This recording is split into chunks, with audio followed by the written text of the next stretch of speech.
dele e por ele e para ele são todas as coisas.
Cristo foi a pessoa mais importante da Bíblia e, muito provavelmente, Abrão foi a pessoa mais importante do Antigo Testamento. Nesse texto que eu vou apresentar aos irmãos, eu quero relatar a vida deste grande homem de Deus e destacar alguns pontos que eu acredito que vai trazer luz para o nosso entendimento quando você estiver pensando no pai Abraão. Algumas coisas precisam ser ditas acerca dele para que a igreja aprenda com Abrão aquilo que é bom e também aquilo que não foi bom na vida dele.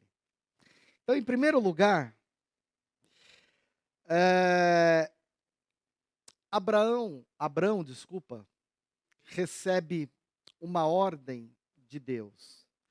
Ele está começando a sua caminhada de fé. Ele está no início do seu relacionamento com Deus. E logo de cara, ele recebe uma ordem de Deus.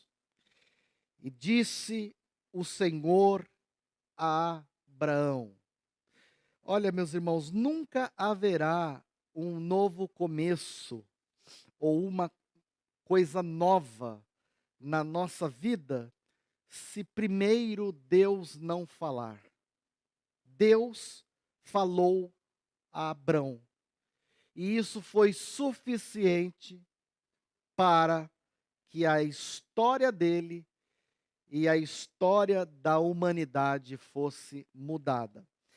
Abrão, ele obedeceu a Deus quando ainda sequer sabia para onde ele deveria ir, para quem ele deveria ir, quando deveria ir. Veja você que Deus dá uma ordem a ele e diz: assim disse o Senhor.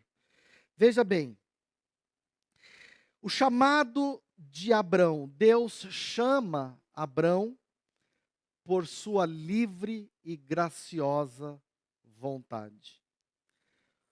O texto diz: ora, disse o Senhor a Abrão.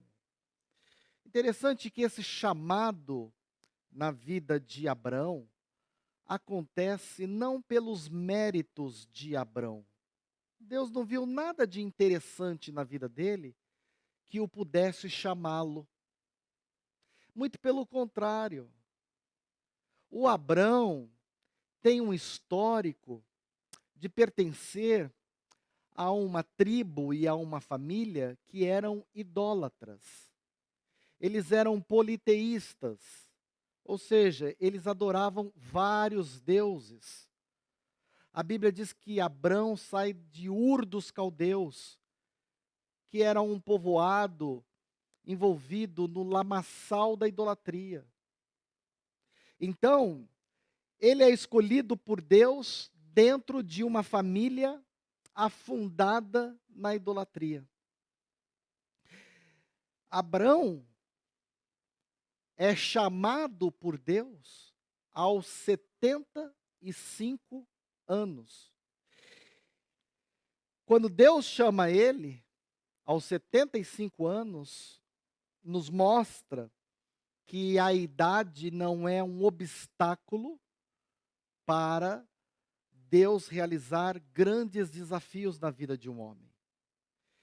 Essa ordem que Deus dá a Abrão, esse chamado, implica em vários estágios. O primeiro deles, no verso de número 1, a ordem é sair. Mas sair de onde? O texto fala, ele deveria sair da sua terra, ele deveria sair da sua parentela, e ele deveria sair da casa dos teus pais. Irmãos, esse chamado é um chamado interessante. Por quê? Deus quer começar uma coisa muito grande na vida de Abrão. Mas Abraão está envolvido com muita idolatria. Então Abrão vai precisar renunciar à sua parentela idólatra, à casa dos seus pais de idolatria, sua terra, sua cultura, sua região, seus parentes, para então começar uma nova caminhada, uma nova jornada. Ele vai deixar o politeísmo, que é a adoração de vários deuses, para se tornar o maior representante do monoteísmo, que é a adoração no único Deus. Então a primeira ordem que é para que ele saia. A segunda ordem, vai para a terra que te mostrarei. Olha, meus irmãos, antes de Abraão ir, ele precisou romper com a sua terra pagã, com a sua parentela de idólatras e com a casa do seu pai. Depois desse rompimento com o passado, é que então ele vai construir o seu caminho pensando no futuro com Deus. Abrão deixou para trás muitas coisas, assim como Pedro teve que deixar a sua pesca, a sua empresa de pesca, para seguir a Jesus. Assim como Noé teve que abandonar aquela geração de homens perversos para ser chamado, escolhido para Deus, para ser o protagonista naquele período diluviano, o mesmo acontece com Abrão. Ele vai deixar cultura, povo, religião, parentes, famílias, para uma nova vida com Deus.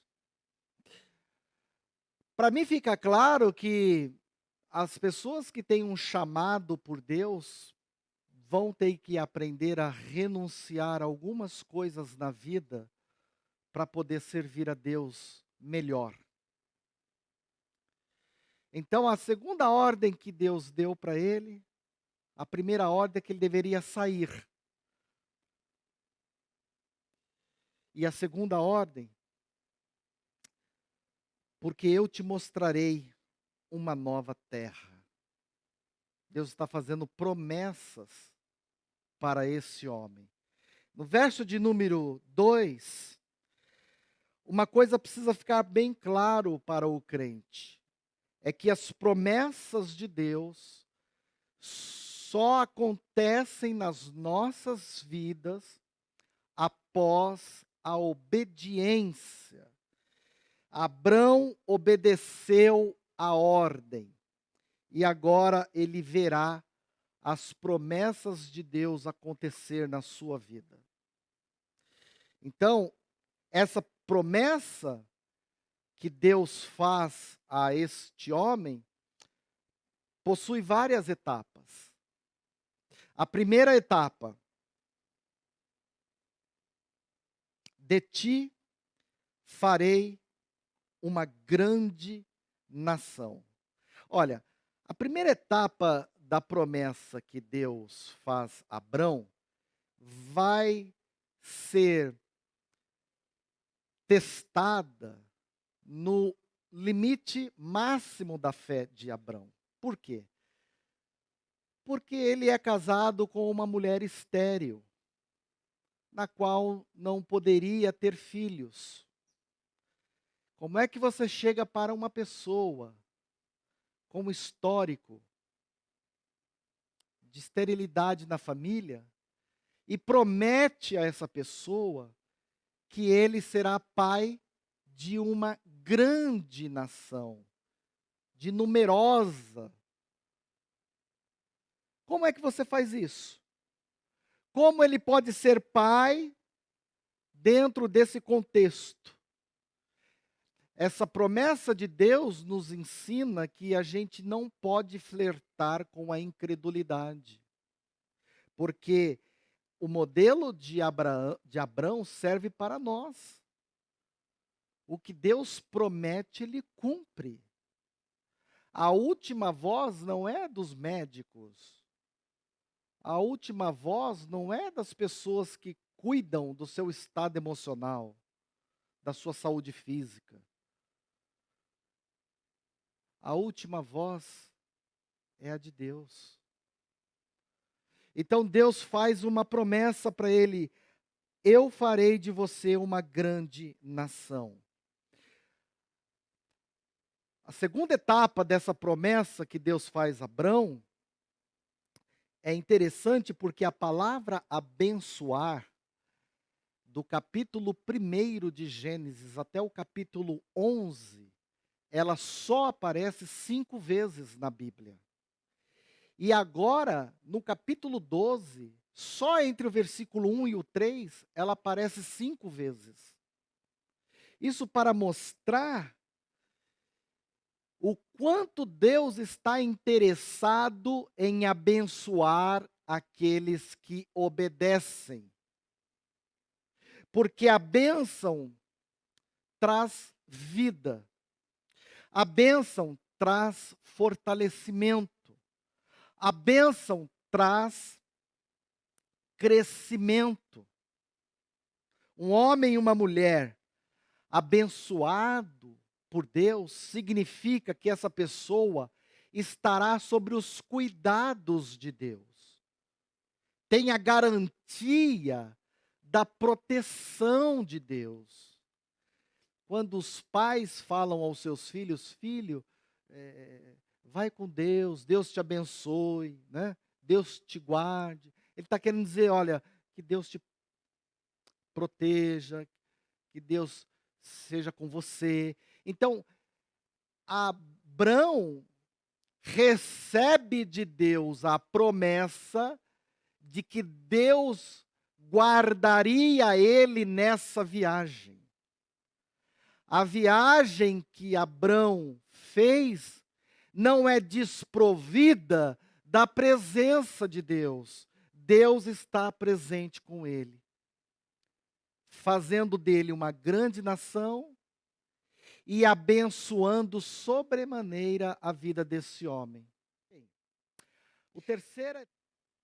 O texto diz que Abraão, então, ele vai partir, ele está obedecendo a voz do Senhor. E ele leva ainda com ele o seu sobrinho, Ló, leva a sua esposa. Então ele atravessa a terra, chega em Siquém e tal, e aí Deus então aparece para ele. Ora, como é que Abrão responde a essa promessa do Senhor? Veja no verso de número 7. O Senhor apareceu para ele, disse que ele ia, a sua descendência ia herdar a terra, tal. Como é que Abrão responde a essa promessa de Deus? Edificando-lhe um altar.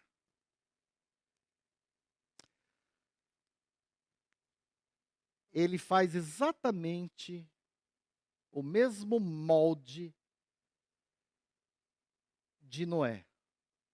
Quando Deus ordena a Noé para que ele saia da arca, que o dilúvio havia passado, qual foi a primeira atitude que Noé teve ao sair da arca?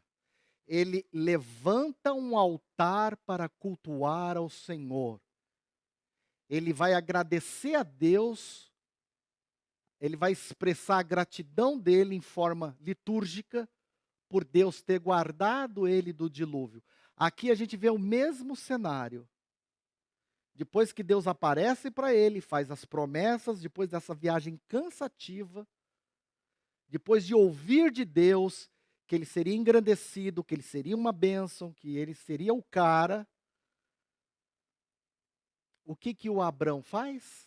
O texto diz: ele edifica um altar ao Senhor. Há crentes que reagem às promessas de Deus esquivando-se do altar. Mas o Abrão não. Ele, imagino eu, né? Ele pensa, esse negócio tá bom demais. Tá bom demais. Deus apareceu para mim. Disse que para mim não me preocupar com o imóvel, porque ele vai me dar uma terra imensa, para mim e para os meus descendentes.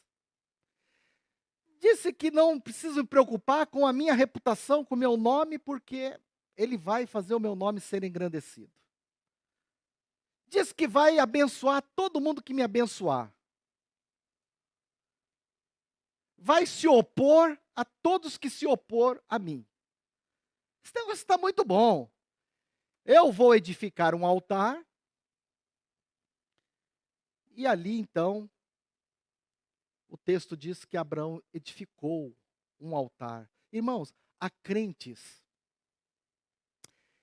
que não eram nada, não tinham nada, mas eram presentes no altar. Aí começa a ser abençoado por Deus, começam a ter tudo, e hoje tem tudo, menos uma coisa: vida no altar com Deus.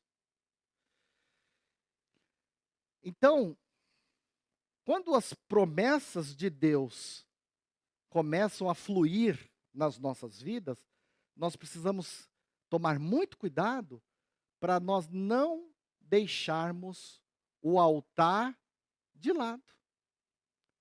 O texto diz: ele edificou um altar ao Senhor que lhe apareceu. E lá no verso 8 ele diz: e ali edificou um altar ao Senhor e começou a fazer o quê? Invocar o nome do Senhor. Até aqui está tudo bem, tudo legal. Deus apareceu, ele obedeceu, ele atendeu o chamado do Senhor, Deus tirou ele, Deus fez promessas, ele creu, ele pagou o preço da renúncia. Ótimo. Ótimo se o texto parasse no versículo 9. Mas não para por aí. No versículo 10 em diante, esse homem de fé, esse homem que foi um dos protagonistas da Bíblia do Antigo Testamento, esse homem fracassa. Para nos mostrar, meus irmãos, que homens de Deus também fracassam. Nós não estamos blindados. Eu não acredito nessa proposta de que, como que é? Pare de sofrer, nunca, não. A gente sofre perdas. E olha aqui, Abrão, o texto diz que ele é movido pelo medo. Por quê? Deus falou para ele partir, não falou? Deus não falou para ele sair, deixar a casa dele? Mas Deus não falou para ele que ele ia enfrentar na viagem uma epidemia de fome.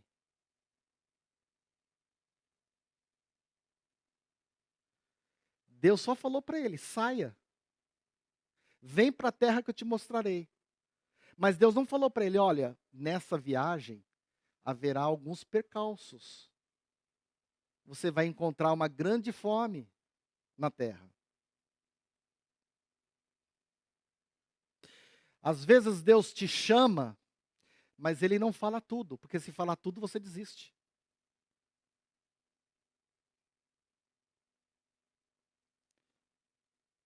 E aí então, o que Abrão faz? Vou tentar dar uma ajudinha para Deus. Embora Ele me prometeu uma terra farta, embora Ele prometeu me abençoar, embora Ele disse que eu terei o meu nome engrandecido, mas eu vou tentar dar uma ajudinha para Ele. Eu vou ali no Egito flertar e já volto. Estou com fome. Não está no meu escopo passar por perrengue. Deus me prometeu bênção. Então eu vou descer ao Egito, abasteço o tanque, entendeu? Ganho uma graninha e depois eu dou sequência na viagem. Irmãos, o que acontece aqui? Ele entra no Egito pelas portas das desonras. Ele entra mentindo. Ele vai mentir e vai dizer que a esposa dele é irmã dele, para proteger a sua vida. Então, ele é movido pelo medo dos homens e mente. E a mentira é incompatível com a fé e com a obediência desse homem. Dá para acreditar que um homem que ouviu Deus dizer,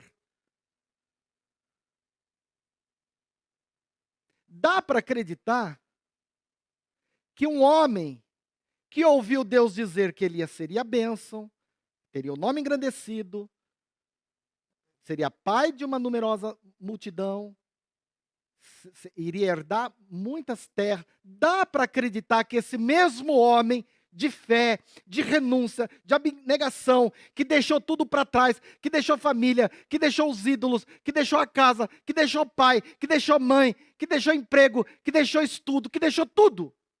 Dá para acreditar que esse homem agora,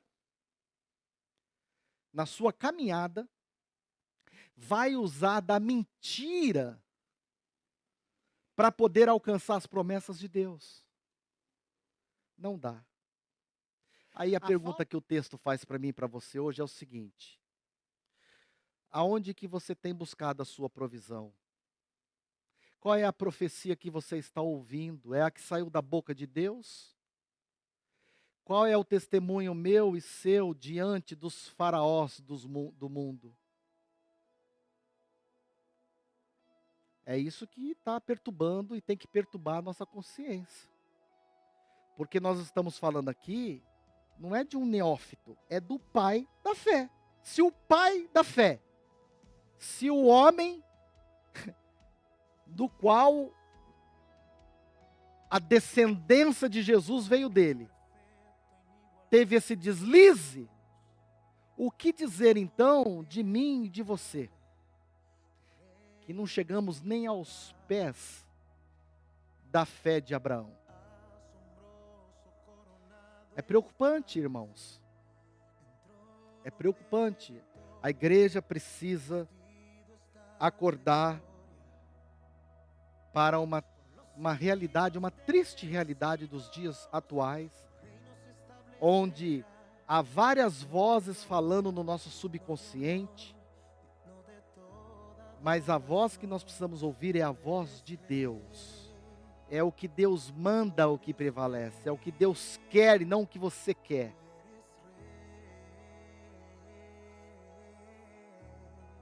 Então, parando por aqui, eu quero que você curve sua cabeça, feche os seus olhos, oraremos.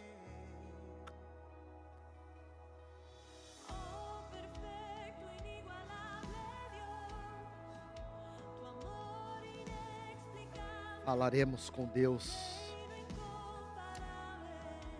Que o Senhor tenha misericórdia.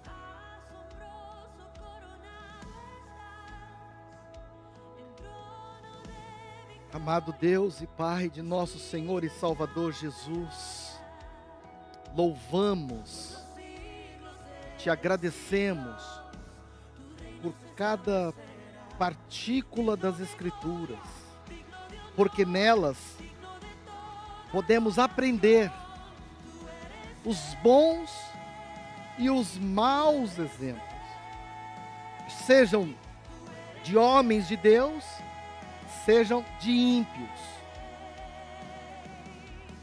O único em que a Bíblia não relata nenhum crime, nenhum pecado, nenhum delito, nenhum desvio, foi Jesus. Todos os outros homens, por maiores que eles tenham sido, tiveram que lidar com a incredulidade, tiveram que lidar com a tentação, tiveram que lidar com a desobediência, com o castigo. que esse texto hoje nos ensine de que há um preço, há um custo em seguir o Senhor. O preço da renúncia, da abnegação, de crucificação do nosso ego, da nossa vontade, dos nossos desejos. É verdade que há promessas para nós, a vida eterna, a eternidade,